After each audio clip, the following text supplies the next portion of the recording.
es y que será en el futuro venidero. El saludo es también de parte de los 7 espíritus que están delante de su trono. Juan se refiere a los 7 espíritus, pero en realidad es una referencia al carácter séptuplo del Espíritu Santo. Isaías 11:2 es una referencia cruzada con respecto de Apocalipsis 1:4. En el pasaje de Isaías figuran 7 ministerios del Espíritu Santo excepcionales, los 7 espíritus que están delante de su trono. Entonces, el libro se envía con saludos de Dios Padre, saludos del Espíritu Santo y además en el 1:5 de Jesucristo. Entonces, es una carta de la Trinidad. Ya que este libro es una revelación de Jesucristo, Juan describe a Jesús como el primogénito de los muertos en el versículo 5. Eso no quiere decir que Él fuera el primero que hubiera resucitado jamás de entre los muertos. Hubo otros que Él mismo resucitó de entre los muertos, como en Juan 11, 43 y 44. El término significa que de todos los que serán resucitados de entre los muertos, incluidos los santos, Él será el primero, el más importante, el líder y más grande de todos los que jamás resuciten. Todos los hombres que han vivido resucitarán de entre los muertos, algunos a resurrección de vida y otros a resurrección de condenación, de acuerdo con Juan 5:29. Pero de todos los que han resucitado, Él es el más importante. Él, de acuerdo con Apocalipsis 1:5, es el soberano de los reyes de la tierra. El libro es de la Trinidad, comunicado por un ángel a Juan, quien lo copió y nos lo transmitió para que lo leamos. Luego, Juan nos recuerda que primero se le envió a las 7 iglesias y que está dedicado al que nos amó y nos lavó de nuestros pecados con su sangre, de acuerdo con el 5:6, y nos hizo reyes y sacerdotes para Dios su Padre. A Él sea gloria, imperio, por los siglos de los siglos. Amén. Después de la dedicatoria, el versículo 7 dice: He aquí que viene con las nubes, y todo ojo le verá, y los que le traspasaron, y todos los linajes de la tierra harán lamentación por él. Sí, amén. Vemos que se nos presenta el libro de parte de la Trinidad, dedicado a Jesucristo, que viene y que cuando venga, todo ojo lo verá. Eso es un avance de lo que trata todo el libro, de la venida de Jesucristo, quien dice en el versículo 8, Yo soy el Alfa y el Omega, el que es, y que era, y que ha de venir, el Todopoderoso. Eso significa Dios en su esencia y Cristo en su relación excepcional con Dios dentro de la Trinidad. Así es que en los versículos 4 al 8 encontramos solo información preliminar. El libro es de la Trinidad para las 7 iglesias, para que lo diseminen mediante Juan. Está dedicado a Jesucristo, quien viene y quien es, ni más ni menos, Dios Todopoderoso. El libro trata sobre la segunda venida de Jesucristo. Es sobre su regreso y sobre los hechos que ocurrirán cuando Él regrese. Cuando vemos el versículo 9, Juan recibe la primera de una serie de visiones que Dios le preparó. Háganse la idea de que en su mente hay cierta incredulidad con respecto de por qué Dios le permitiría a él un privilegio así. Yo, Juan, vuestro hermano y copartícipe vuestro en la tribulación, en el reino y en la paciencia de Jesucristo, estaba en la isla llamada Patmos por causa de la palabra de Dios y el testimonio de Jesucristo. Para callarlo y sacarlo de la corriente dominante, los líderes religiosos lo exiliaron a la isla de Patmos hasta la hora de su muerte. Sin embargo, él continuó predicando a Cristo y predicando la palabra de Dios hasta entonces. Juan continúa diciendo ahí en el versículo 10, yo estaba en el Espíritu, esto es bajo el control del Espíritu Santo en una forma única, en el día del Señor. Puede que algunos crean que se refirió al domingo específicamente. Hay quienes piensan que habla en sentido profético, como si dijera, yo estaba en el Espíritu, en el día del Señor en plenitud. Mas yo, en particular, me inclino por la idea que él estaba adorando un domingo, el día del Señor. Estaba en el Espíritu. Juan dice en los versículos 10 y 11, oí detrás de mí una gran voz como de trompeta que decía, escribe en un libro lo que ves y envíalo a las 7 iglesias que están en Asia, a Éfeso, Esmirna, Pérgamo, Tiatira, Sardis, Filadelfia y Laodicea. Esas ciudades existieron en realidad, y en realidad tenían iglesias con congregaciones de verdad. Entonces, cuando Juan se volvió a ver quién le estaba hablando, tuvo una visión de Jesucristo, en versículo 12. Él ve a Jesucristo moviéndose entre 7 candeleros de oro que representan las 7 iglesias. 7 es el número de la plenitud. Esta es una representación de todas las iglesias y Cristo se mueve entre las iglesias ministrándolas. En el versículo 16 dice, tenía en su diestra 7 estrellas. El versículo 20 indica que las 7 estrellas son los ministerios de las 7 iglesias. Se ve al Señor moverse por su iglesia, ministrando, embelleciendo los candeleros, llevando a cabo su obra de purificación y juicio, ejerciendo sabiduría, etc. Juan ve a Cristo en su gloria, ministrando a la iglesia. En el versículo 19 aparece un resumen del libro. Escribe las cosas que has visto, que es la primera visión, y las que son las cosas que están dirigidas a la época en la que vive Juan, capítulos 2 y 3 de Apocalipsis, y las que han de ser después de estas, que comienzan en el capítulo 4. Este es el bosquejo del libro. Luego, las cosas que son comienzan con la revelación de Cristo en la época de la iglesia. Esa es la época en la que Juan escribe y Cristo se mueve entre las iglesias ministrando. Su ministerio se revela en 7 misivas que se escribieron a estas iglesias por separado. Al inicio del capítulo 2, vemos las cartas escritas a las 7 iglesias. Son 7 iglesias que existieron en las ciudades con las que se les identifica. El estudio detallado de estas cartas nos revela que cada una encaja en el contexto histórico, cultural y geográfico de la ciudad a la que estaba dirigida. Sin embargo, cada una de las iglesias es representativa. Esto es, cada una tiene un carácter propio único. Esas iglesias representan a las iglesias a lo largo de la historia porque cada una es una clase de iglesia especial. Cada una recibe un mensaje especial de parte del Señor. Este es su ministerio, por así decirlo, para la era de la iglesia. La primera es para Éfeso. ¿Qué clase de iglesia es Éfeso? Es la iglesia que es ortodoxa en doctrina, pero fría. Ha abandonado su primer amor. Cristo le dice ahí en el 2, 4 y 5, pero tengo contra ti que has dejado tu primer amor. Recuerda, por tanto, de dónde has caído y arrepiéntete y haz las primeras obras. Entonces, esta es la iglesia que es ortodoxa, son los que tienen la doctrina correcta. Los versículos 2 y 3 dicen que ellos no pueden soportar a los malos. Ya has probado a los que se dicen ser apóstoles y no lo son, y los has hallado mentirosos. Ya has sufrido, ya has tenido paciencia, ya has trabajado arduamente por amor de mi nombre y no has desmayado. Pero perdieron su amor y se volvieron fríos y ortodoxos. Ese tipo de iglesia ha existido en todas las épocas y existe hoy día. Esas iglesias que tienen el mensaje correcto pueden ser frías e indiferentes con respecto a ese mensaje. La segunda iglesia que encontramos es la de Esmirna, en los versículos 8 al 11. Esta es la iglesia que sufre persecución. El versículo 10 dice, no temas en nada lo que vas a padecer. He aquí, el diablo echará a algunos de vosotros en la cárcel, para que seáis probados, y tendréis tribulación por 10 días. Sé fiel hasta la muerte, y yo te daré la corona de vida. No dice algo negativo contra esta iglesia. ¿Por qué? Una iglesia bajo persecución siempre será una iglesia pura, porque los falsos son purgados por la persecución. Las personas que asisten a la iglesia por motivos egoístas e impuros saldrán de ella en cuanto comience la persecución. Si no tienen nada por qué morir, no se quedarán ni los matarán en la masacre. A través de todas las etapas de la historia de la iglesia, han existido esas iglesias que han soportado la persecución, y semejantes iglesias existen hoy en el mundo. La tercera carta está dirigida a la iglesia en el pueblo de Pérgamo, allí en el capítulo 2, versículos 12 al 17. Esta es la iglesia casada con el mundo, la iglesia mundana. Cristo describe su carácter mundano a través del versículo 15, y luego, en el versículo 16, Él dice, arrepiéntete, pues si no, vendré a ti pronto y pelearé contra ellos con la espada de mi boca. En todas las etapas de la historia de la iglesia ha habido iglesias centradas en lo mundano, donde las personas no se salen del mundo, sino que le sirven al mundo, acomodan los deseos del mundo y aceptan el camino que sigue la sociedad. Luego el Señor tiene un mensaje para una cuarta clase de iglesia representada por la asamblea de Tiatira en el 2, 18 al 29. Tiatira es la iglesia que tolera el pecado.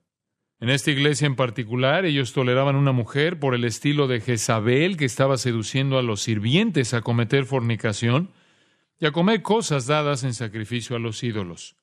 Se les advierte por qué toleraban el pecado, no se abstenían del pecado y no purgaban sus filas. Siempre hay iglesias así. En el capítulo 3, versículos 1 al 6, se nos presenta la quinta iglesia, Sardis. Es fácil ver el problema de esta iglesia. El versículo 1 dice, tienes nombre de que vives y estás muerto. Esta es la iglesia muerta. Realizaban algunas cosas en ella que les harían pensar a ustedes que estaba viva, de acuerdo con el versículo 2, pero estaba a punto de morir. ¿Ustedes han visto este tipo de iglesia? Quizás ustedes provienen de una así. Nunca sucede nada. No hay vida, ni crecimiento, ni productividad, ni frutos, ni gozo. La sexta, en el 3, 7 al 13, es la iglesia en Filadelfia. Esta es la iglesia fiel. En el versículo 8, Cristo dice, has guardado mi palabra y no has negado mi nombre. Esta es una iglesia que encontró una puerta abierta y entró por ella, por lo que podrían considerarla una iglesia misionera. La última de las 7 aparece en el 3, 14 al 22. Estos versículos destacan la iglesia de la Odisea, la iglesia apóstata, la iglesia condenada, la iglesia del liberalismo hoy día. Está caracterizada por estas palabras en los versículos 15 y 16. Yo conozco tus obras, que ni eres frío ni caliente. Ojalá fueses frío o caliente, pero por cuanto eres tibio y no frío ni caliente, te vomitaré de mi boca. Esta es la iglesia rechazada, falsa. Permítanme resumir. Primero que todo, en el capítulo 2, tenemos la iglesia fría, ortodoxa. Luego tenemos la iglesia que sufre persecución, seguida de la iglesia casada con el mundo, la iglesia que tolera el pecado, la iglesia muerta, la iglesia fiel y la iglesia apóstata. Cada una de ellas, como dije, era una iglesia real y representa iglesias de todas las etapas de la historia. Luego, el mensaje a esas iglesias es a todas las iglesias a lo largo de toda la historia de la iglesia. Creo que estas 7 cartas se pueden aplicar a la iglesia de hoy día. Ustedes dicen, ¿cómo sabemos qué clase de iglesia es una iglesia? Yo les diré cómo. Una iglesia ha de caer en estas categorías particulares cuando la influencia dominante en la iglesia se orienta a una de esas áreas. Si la influencia dominante en la iglesia es la ortodoxia fría, la iglesia reflejará un punto de vista frío y ortodoxo, aun cuando algunos de sus miembros sean apasionados. Si la influencia dominante es la indiferencia hacia Dios, sin producción y sin vida, es una iglesia muerta, aunque pueda haber algunas personas que demuestren una vida espiritual. Cualquiera que sea la influencia dominante, esta le da carácter a la iglesia. Si la iglesia está caracterizada por un número dominante de personas fieles que entran por la puerta abierta y llevan consigo la palabra de Dios, esta será señalada como una iglesia fiel, del tipo de la de Filadelfia. El final de Apocalipsis 3 es el final del mensaje a las iglesias.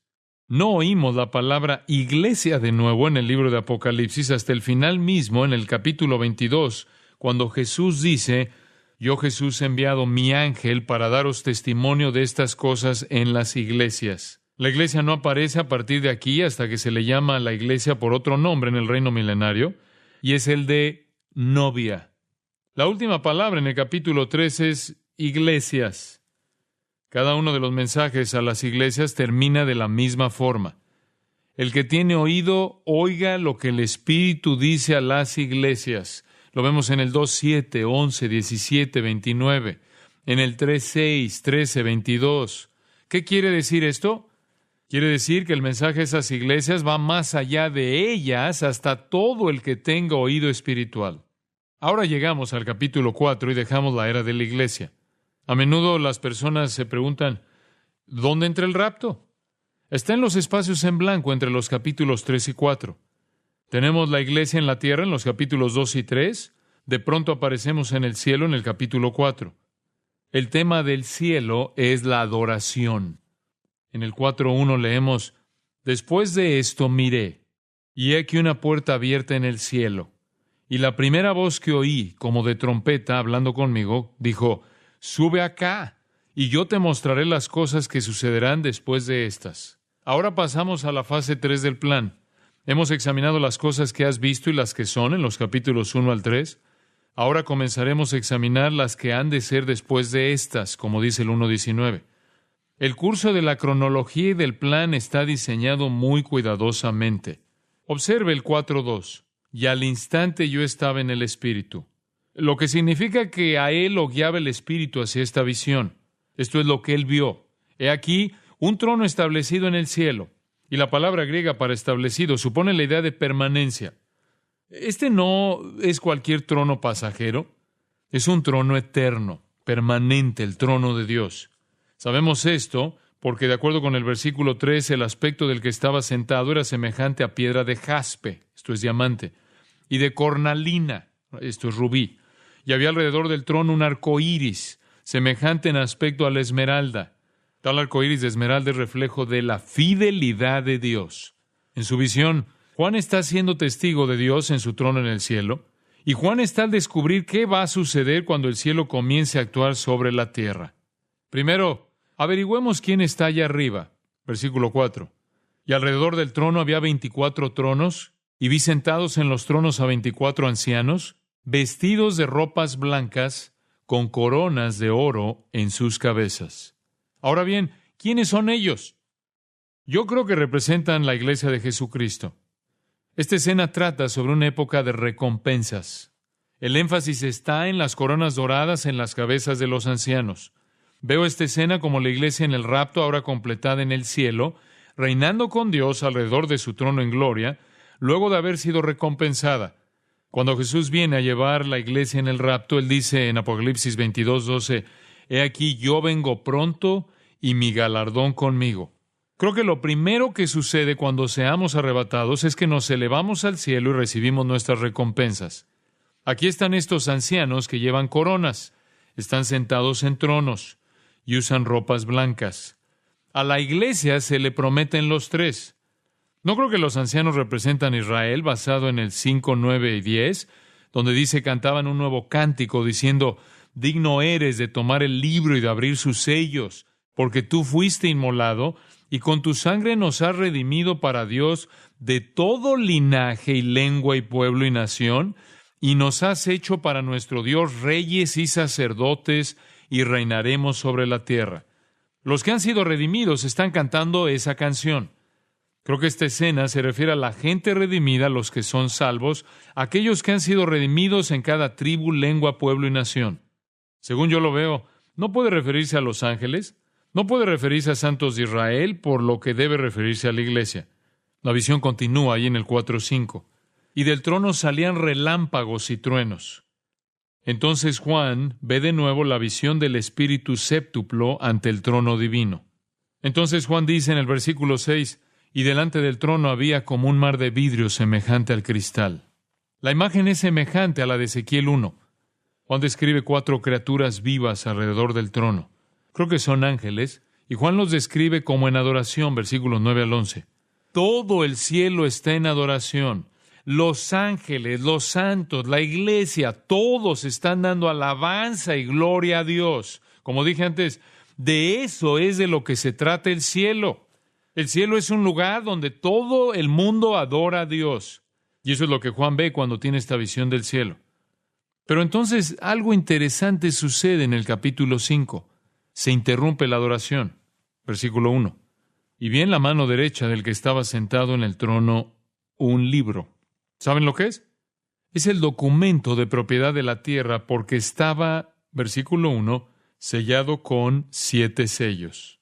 La ley romana exigía que un título fuera sellado 7 veces.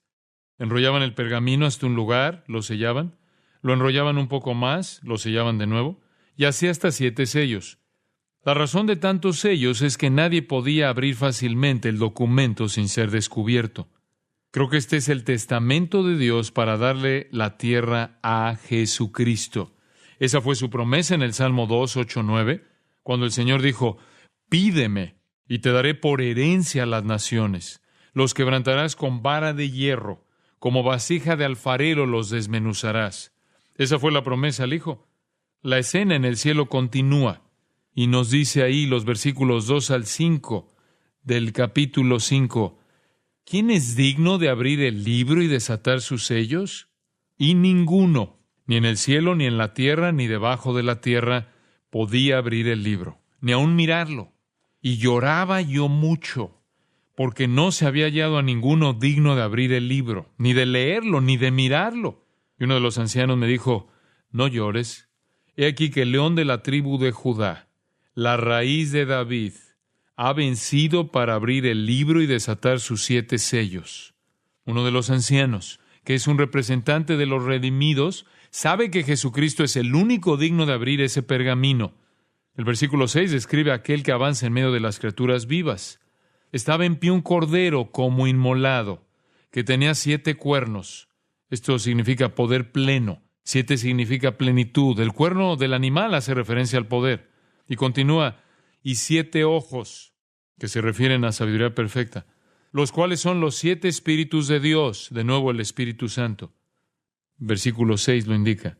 Con que aquí está Jesucristo, lleno de sabiduría del Espíritu de Dios y lleno de poder. Versículo 7, vino y tomó el libro de la mano derecha del que estaba sentado en el trono.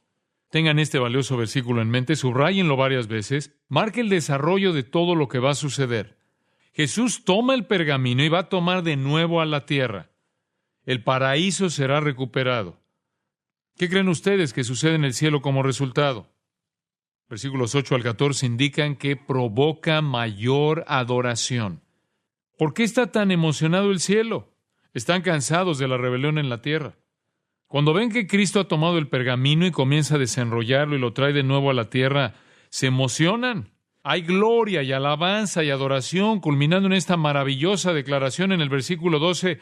El Cordero que fue inmolado es digno de tomar el poder, las riquezas, la sabiduría, la fortaleza, la honra, la gloria y la alabanza. Apenas se puede leer esto sin pensar en el Mesías. Esta fase final del plan comienza en el cielo. Dios en el trono sostiene el título de propiedad de la tierra.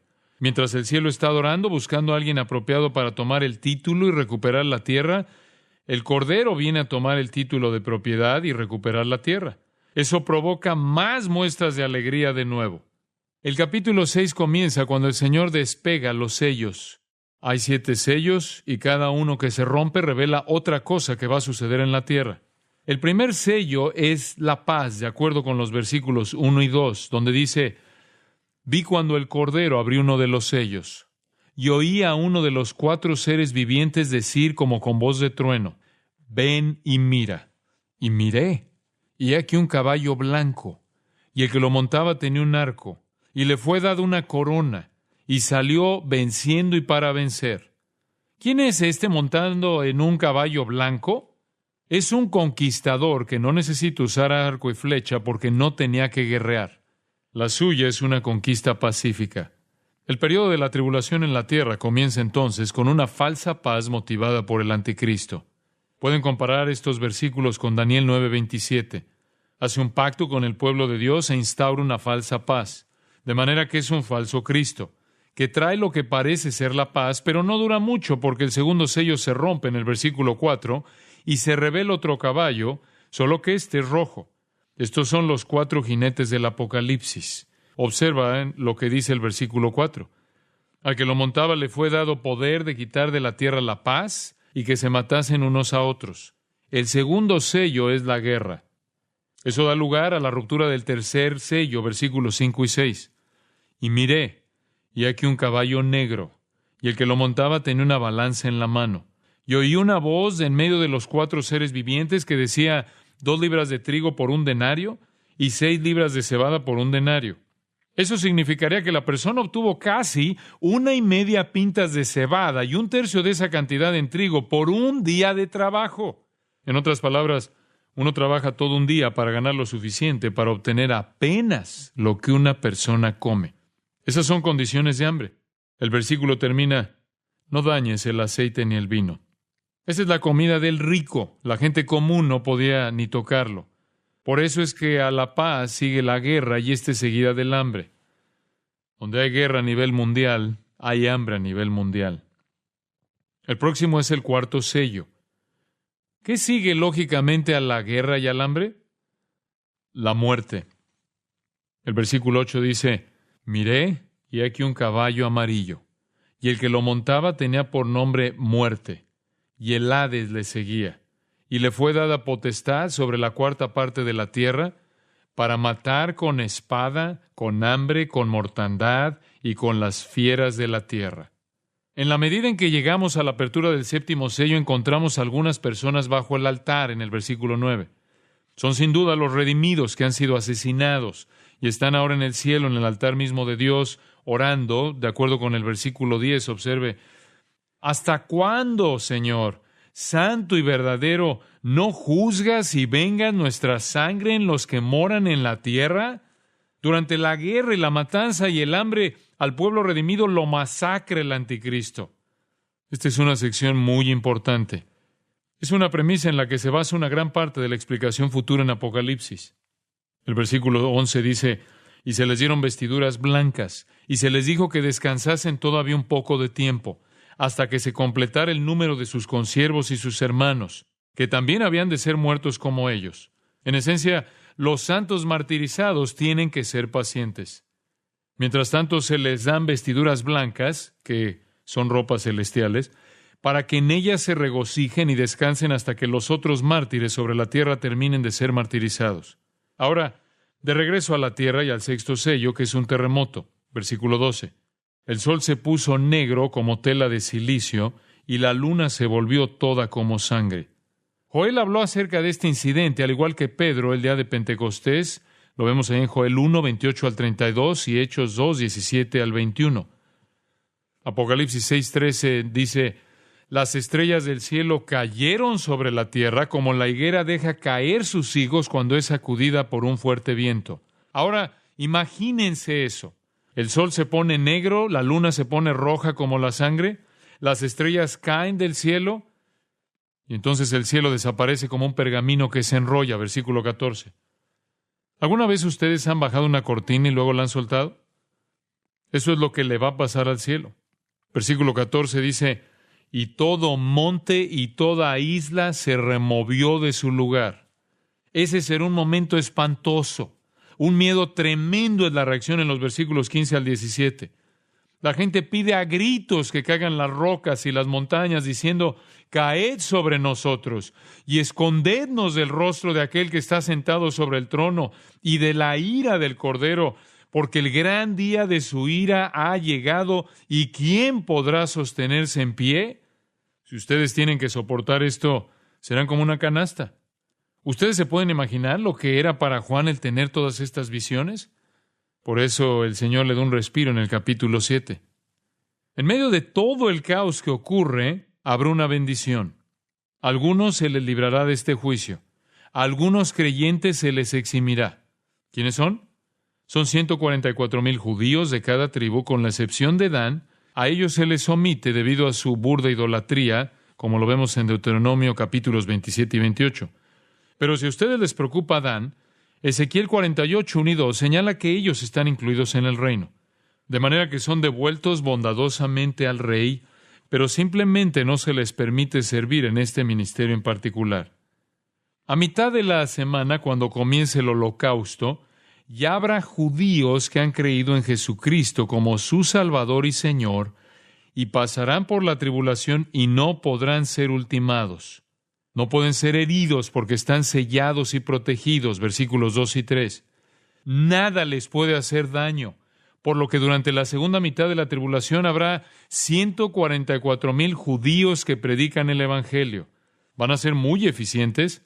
Juan dice ahí en el 7, versículos 9 y 10, observe, después de esto miré, y he aquí una gran multitud, la cual nadie podía contar, de todas naciones y tribus y pueblos y lenguas, que estaban delante del trono y en la presencia del Cordero, vestidos de ropas blancas y con palmas en las manos, y clamaban a gran voz diciendo, la salvación pertenece a nuestro Dios que está sentado en el trono y al Cordero.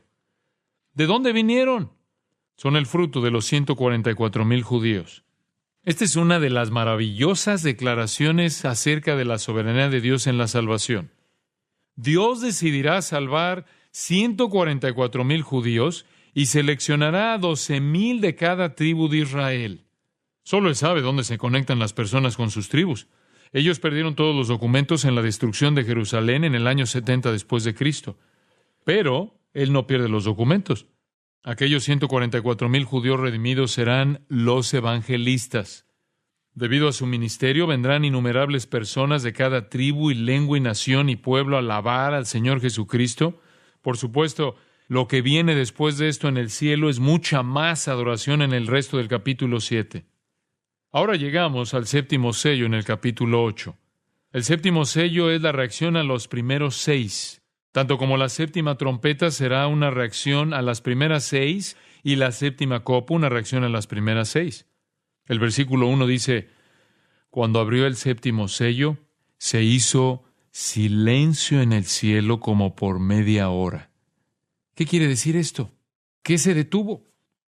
La adoración había sido la práctica de todos en el cielo, pero ahora se detiene durante media hora. ¿Por qué? Todos se han aterrorizado por el holocausto de furia divina que se está extendiendo. Entonces aquí vienen los juicios de las 7 trompetas. El Señor ha abierto el sello y al final de él vienen trompetas que anuncian el juicio. Versículos 6 y 7 dice, y los 7 ángeles que tenían las 7 trompetas se dispusieron a tocarlas. El primer ángel tocó la trompeta, y hubo granizo y fuego mezclados con sangre, que fueron lanzados sobre la tierra. Y la tercera parte de los árboles se quemó, y se quemó toda la hierba verde. Ese es un juicio a la vegetación, y un juicio a la vegetación es un juicio al hombre porque él no puede vivir sin vegetación en la mayoría de los lugares. Es también un juicio a los animales porque ellos no pueden vivir sin vegetación tampoco. Juan continúa, versículos 8 y 9. Observe. El segundo ángel tocó la trompeta, y como una gran montaña ardiendo en fuego fue precipitada en el mar, y la tercera parte del mar se convirtió en sangre, y murió la tercera parte de los seres vivientes que estaban en el mar, y la tercera parte de las naves fue destruida. Imagínense esto. Dios juzga. Y 1/3 de la vegetación desaparece. 1/3 del mar se vuelve como de sangre. Y la tercera parte de las criaturas del mar mueren. Entonces, flotando en 1/3 de los mares del mundo está este desorden maloliente, podrido y putrefacto. El hombre no fue capaz de reconocer el regalo de Dios en la creación y por eso Dios se la quita. El hombre no fue capaz de darle a Dios la gloria por las cosas maravillosas que Él había hecho. La hierba verde, las plantas y los árboles, el mar y todos los seres vivos que están en él. El hombre no glorificó a Dios y por eso Dios se lo quita. Entonces la tercera trompeta suena en los versículos 10 y 11. Observe lo que dice. Y cayó del cielo una gran estrella, ardiendo como una antorcha, y cayó sobre la tercera parte de los ríos y sobre las fuentes de las aguas. Y el nombre de la estrella es Ajenjo. Y la tercera parte de las aguas se convirtió en ajenjo, y muchos hombres murieron a causa de esas aguas, porque se hicieron amargas. Luego este es el juicio al agua de beber. Todos los manantiales del agua de beber se han puesto amargos, y 1/3 de ella es destruida como el resto. La cuarta trompeta suena en el versículo 12, y se oscurece una tercera parte del sol. ¿Ustedes saben qué efecto tendrá eso sobre el calendario y sobre la vida diaria? No sé la clase de caos que eso provocará. Asimismo, dice el versículo 12, la tercera parte de la luna y la tercera parte de las estrellas, para que se oscureciese la tercera parte de ellos, y no hubiese luz en la tercera parte del día, y asimismo de la noche. Es probable que el cielo se llene de raros eclipses. Entonces Juan dice, versículo 13, oí un ángel volar por en medio del cielo, diciendo a gran voz, ¡ay, ay, ay de los que moran en la tierra! A causa de los otros toques de trompeta que están para sonar los 3 ángeles. En el capítulo 9, la cuarta trompeta suena y cae una estrella del cielo, de acuerdo con el 9:1. ¿Cuál es el significado de eso? Es Lucifer, y él tiene la llave del abismo sin fondo. ¿Ustedes saben quién está en el abismo sin fondo? Son demonios que han sido arrojados allí por Dios.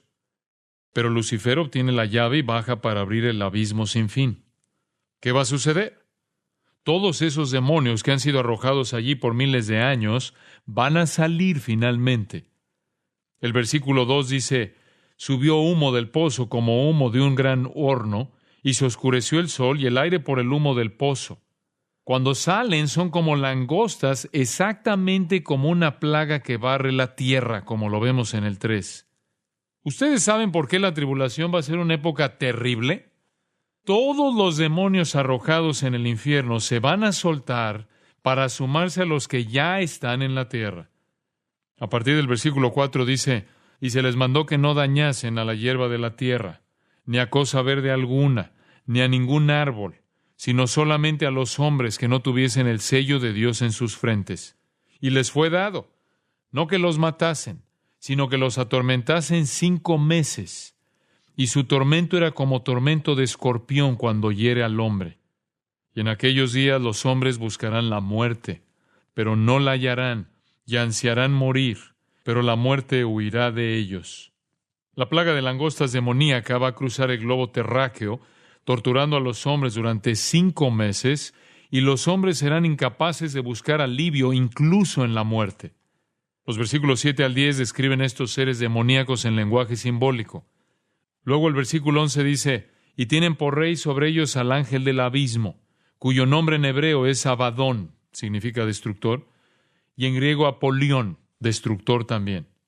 Si ustedes creen que eso es malo, aún quedan 2 trompetas más.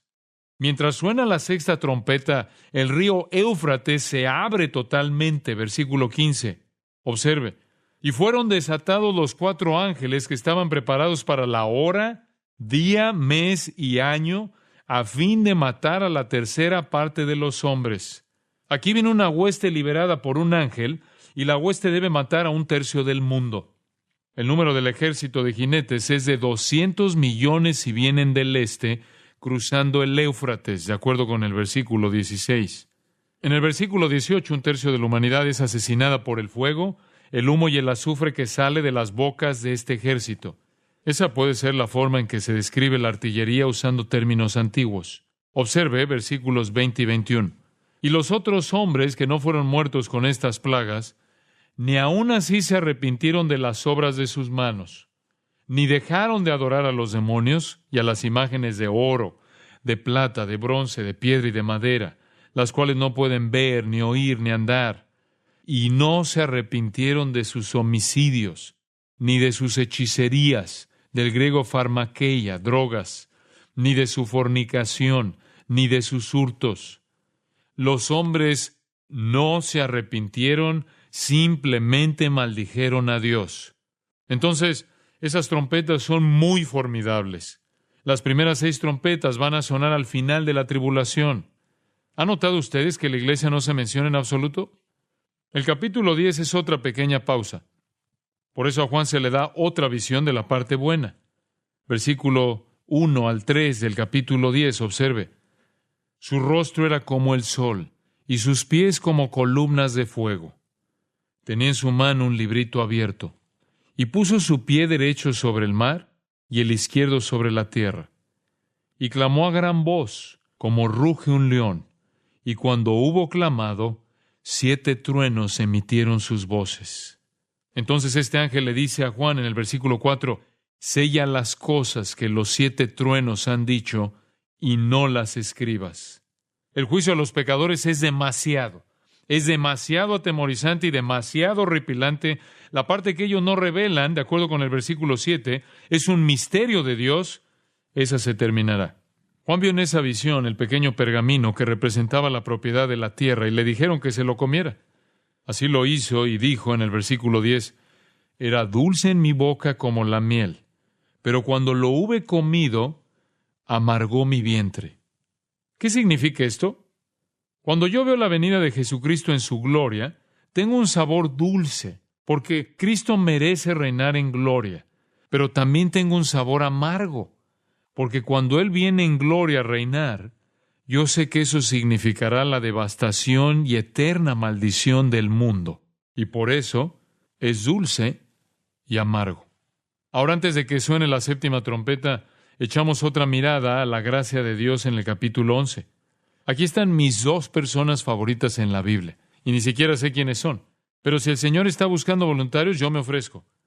Los 2 testigos son identificados como, capítulo 11, versículo 4, los 2 olivos. y los 2 candeleros que están en pie delante del Dios de la tierra. Pero por supuesto que el mundo los va a odiar. La sociedad de la nueva era los va a odiar.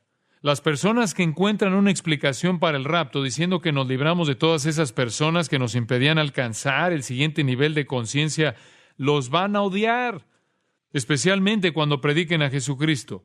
Pero miren lo que sucede. Versículo 5, observe.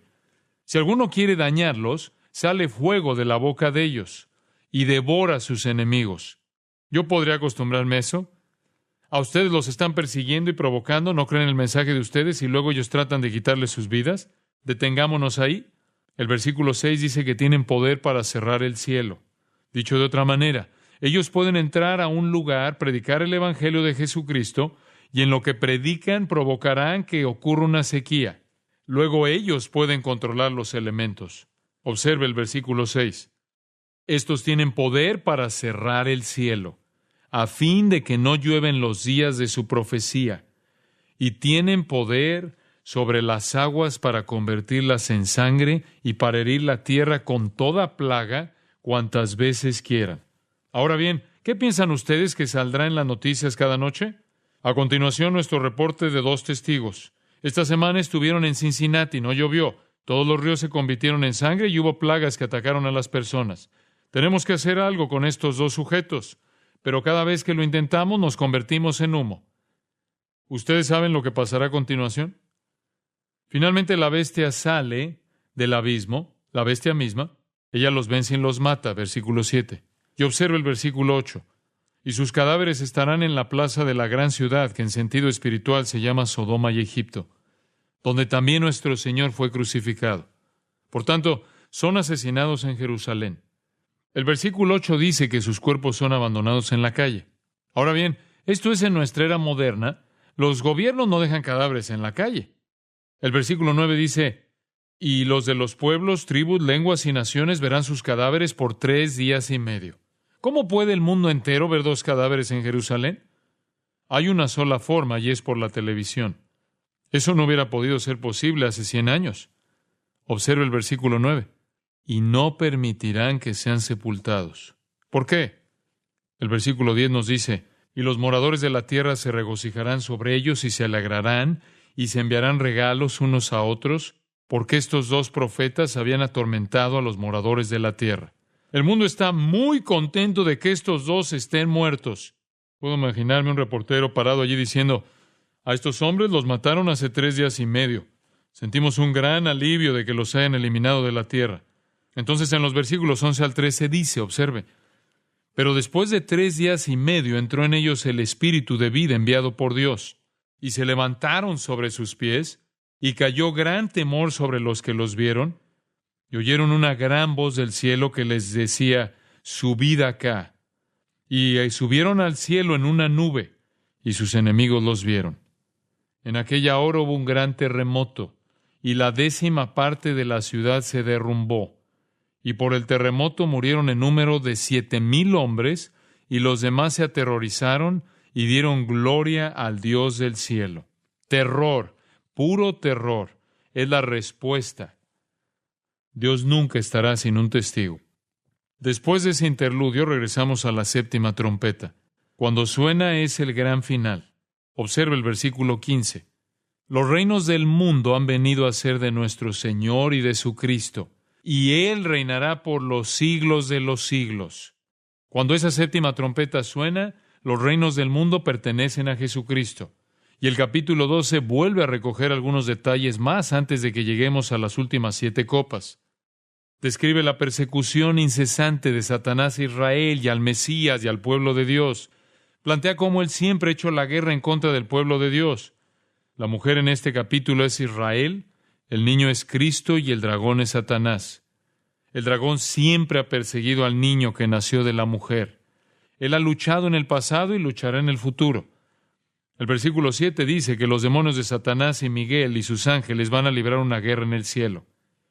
El superángel Miguel y sus ángeles ganarán. El versículo 9 nos dice que van a arrojar a Satanás a la tierra con todos sus demonios.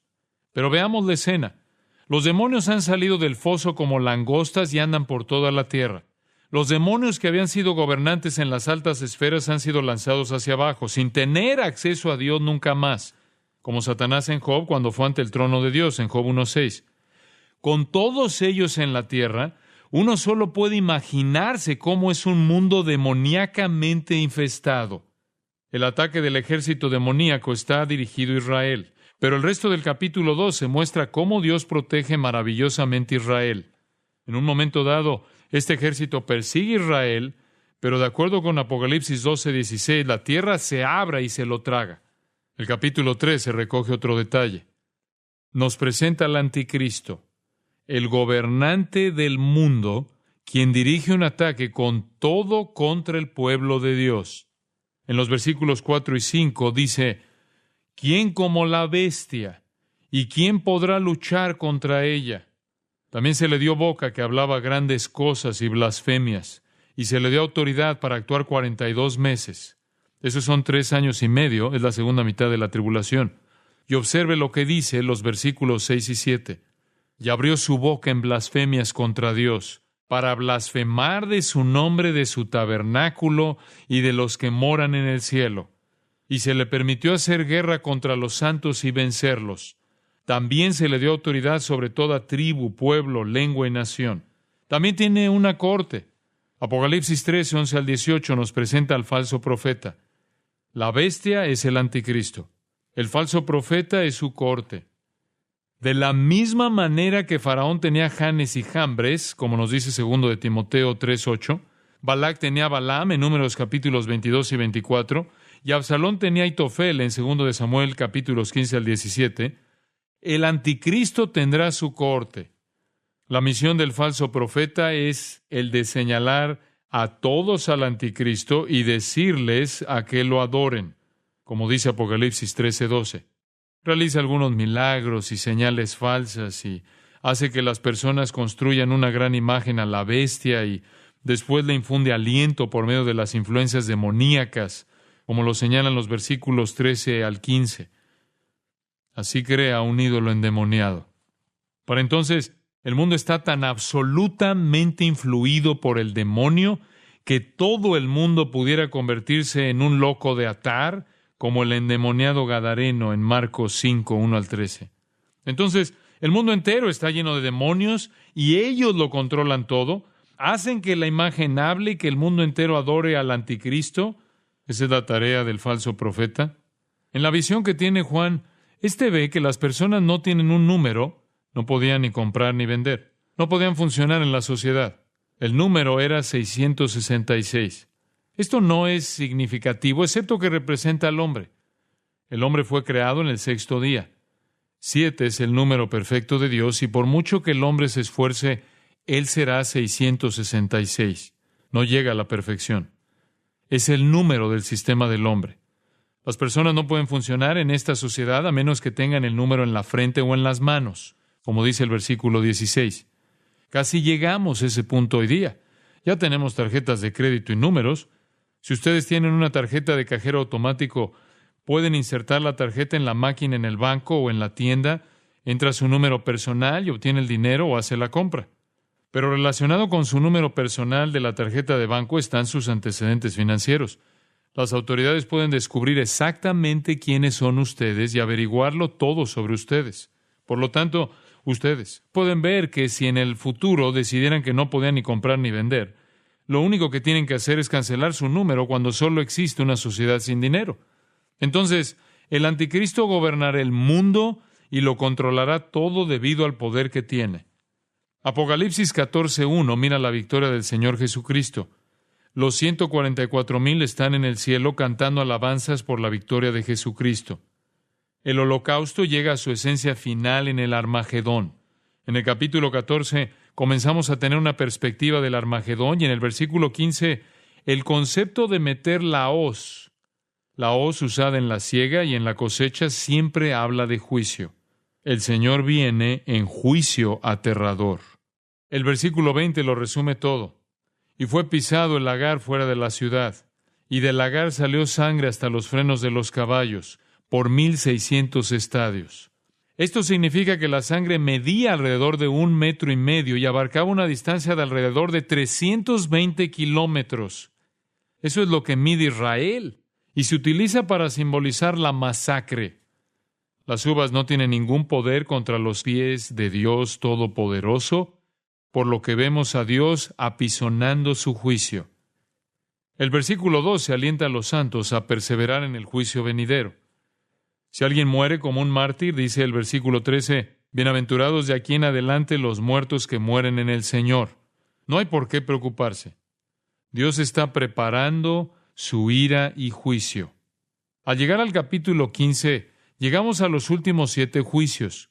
La revelación de esos juicios se asemeja a las balas de una ametralladora Gatling y sucede al final justo de la tribulación. Estas últimas 7 plagas son el final de la ira de Dios. Versículo 1 lo indica. El versículo 8, observe, dice, y el templo se llenó de humo por la gloria de Dios y por su poder, y nadie podía entrar en el templo hasta que se hubiesen cumplido las 7 plagas de los 7 ángeles. En el capítulo 16, Dios hace que el humo llene el cielo y los ángeles irrumpen, se vierte la primera copa y el versículo 2 dice, vino una úlcera maligna y pestilente sobre los hombres que tenían la marca de la bestia y que adoraban su imagen.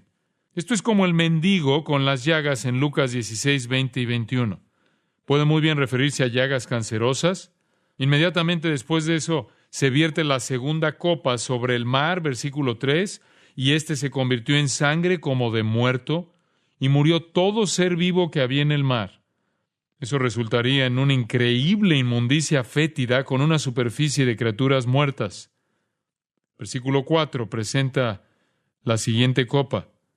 El tercer ángel derramó su copa sobre los ríos y sobre las fuentes de las aguas, y se convirtieron en sangre. Ya esto no es destrucción de la cuarta o tercera parte de algo, sino de todo. Este es un juicio de devastación, la contaminación de toda el agua potable. En los versículos 8 y 9, la cuarta copa se vierte, nos dice, sobre el sol, al cual fue dado quemar a los hombres con fuego. Y los hombres se quemaron con el gran calor y blasfemaron el nombre de Dios, que tiene poder sobre estas plagas, y no se arrepintieron para darle gloria. Entonces la quinta, versículo 10. Después del sol quemante viene la oscuridad y mordían de dolor sus lenguas. ¿Por qué? Ellos no podían ver a dónde iban, no hay luz alguna, nada sino una oscuridad total. Por eso son susceptibles a un daño y un dolor terribles, y no pueden hallar alivio porque no pueden ver dónde están. Luego el versículo 11 dice que blasfemaron contra el Dios del cielo por sus dolores y por sus úlceras, y no se arrepintieron de sus obras. Eso nos lleva de nuevo a la primera plaga. Ustedes pueden ver que todas estas plagas son acumulativas. Observe el versículo 12. El sexto ángel derramó su copa sobre el gran río Éufrates. Ahora es el momento en que los reyes del este lleguen, versículo 13. A eso le sigue el Armagedón, la batalla final en la llanura de Armagedón. Yo he estado ahí, he estado parado en la llanura.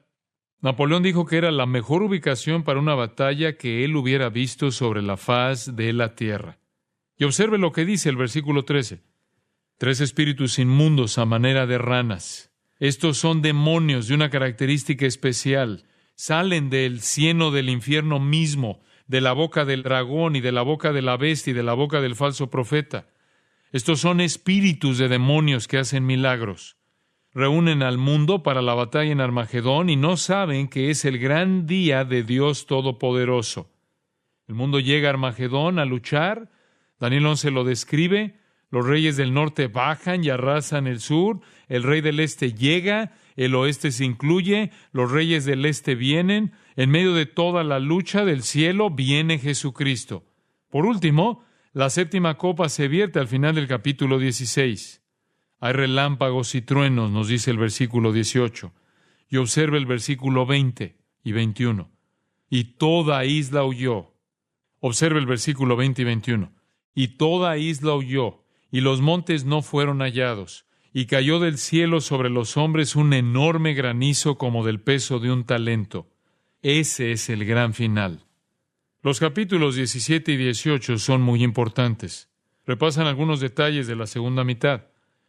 La pregunta que uno se hace aquí es, Juan, ¿y qué hay con la religión en la tribulación? ¿Habrá religión? Capítulo 17 indica que habrá religión. Si la verdadera iglesia es una novia, ¿cuál es la falsa iglesia? Es una prostituta. Ella, versículo 1, está sentada sobre muchas aguas. Versículo 2 dice que los reyes de la tierra se han embriagado con el vino de su fornicación. Versículo 3, ella está sentada sobre la bestia. La prostituta está montada en el anticristo. Esto ilustra el poder político del anticristo unido al sistema falso religioso mundial de la prostituta. Pero al anticristo lo consume su propio poder, versículo 16, de manera que a la larga él devora a la prostituta. Y entonces, versículo 17, él se coloca por sobre todo el mundo. Yo creo que en ese momento es cuando el falso profeta da forma a la imagen de la bestia y al mundo entero se le ordena adorarla, como lo vemos en el 13:15. Ahora el capítulo 18 nos lleva de regreso y nos invita a hacernos otra pregunta. ¿Cómo está la economía mundial en este momento? En medio de todo el caos, un ángel dice, versículo 2, ha caído la gran Babilonia y se ha hecho habitación de demonios. Babilonia es el nombre del último sistema económico mundial. Los demonios se han hecho dueños del mundo. Las naciones se han entristecido. Observe lo que dice el versículo 5. Sus pecados han llegado hasta el cielo y Dios se ha acordado de sus maldades. Cuando todo el sistema se derrumban las economías de todas las naciones. Y entonces los reyes de la tierra dicen, versículos 10 y 11, ¡ay de la gran ciudad de Babilonia, la ciudad fuerte, porque en una hora vino tu juicio! Y los mercaderes de la tierra lloran y hacen lamentación sobre ella, porque ninguno compra más sus mercaderías. ¿Ya a nadie le importa el dinero? Están tratando simplemente de sobrevivir. ¿Quién va a ir de compras? ¿Quién va a ir entonces al mercado? A nadie le va a importar, versículos 12 y 13, la mercadería de oro, de plata, de piedras preciosas, de perlas, de lino fino, de púrpura, de seda, de escarlata, de toda madera olorosa, de todo objeto de marfil, de todo objeto de madera preciosa, de cobre, de hierro y de mármol, y canela, especias aromáticas, incienso, mirra, olíbano, vino, aceite, flor de harina, trigo, bestias, ovejas, caballos y carros, y esclavos, almas de hombres. El comercio marítimo va a desaparecer, de acuerdo con el versículo 17. El sistema de transporte se arruina, la gente se va a echar tierra en la cabeza, versículo 19, a llorar y a lamentar por la pérdida de su sistema. Mientras todos en la tierra se lamentan, observe lo que dice el versículo 20. Alégrate sobre ella, cielo, y vosotros, santos, apóstoles y profetas. ¿Saben qué será lo peor en el mundo? Versículo 22. La música terminará. Nos dice, y voz de arpistas, de músicos, de flautistas y de trompeteros no se oirá más en ti. Ni música, ni artesanos, ni arte. Es el fin de todo. Se acabó la fiesta sobre la tierra. Entonces, ¿qué pasa en el capítulo 19? La fiesta comienza en el cielo. En el versículo 1 hay un aleluya. En el versículo 3, aleluya. En el versículo 4, aleluya. En el versículo 6, aleluya. ¿Por qué está el cielo tan emocionado? Aleluya, porque el Señor nuestro Dios Todopoderoso reina. Gocémonos, versículos 6 al 8, y alegrémonos y démosle gloria, porque han llegado las bodas del Cordero, y su esposa se ha preparado. Y a ella se le ha concedido que se vista de lino fino, limpio y resplandeciente, porque el lino fino es las acciones justas de los santos. Esto es lo que está sucediendo en el cielo con los redimidos. ¿Cómo llegamos allí? Juan dice, observe versículos 11 y 12, entonces vi el cielo abierto, y aquí un caballo blanco, y el que lo montaba se llamaba Fiel y Verdadero, y con justicia juzga y pelea. Sus ojos eran como llama de fuego, y había en su cabeza muchas diademas, y tenía un nombre escrito que ninguno conocía sino él mismo. Juan sigue describiéndolo a él en el versículo 13 y llegamos al versículo 14 y dice, y los ejércitos celestiales, vestidos de lino finísimo, blanco y limpio, le seguían en caballos blancos. Cristo regresa para establecer su reino, mientras llega Armagedón en gloria resplandeciente para establecer su reino sobre la tierra. Viene vestido de blanco, en un caballo blanco, y nosotros venimos con él.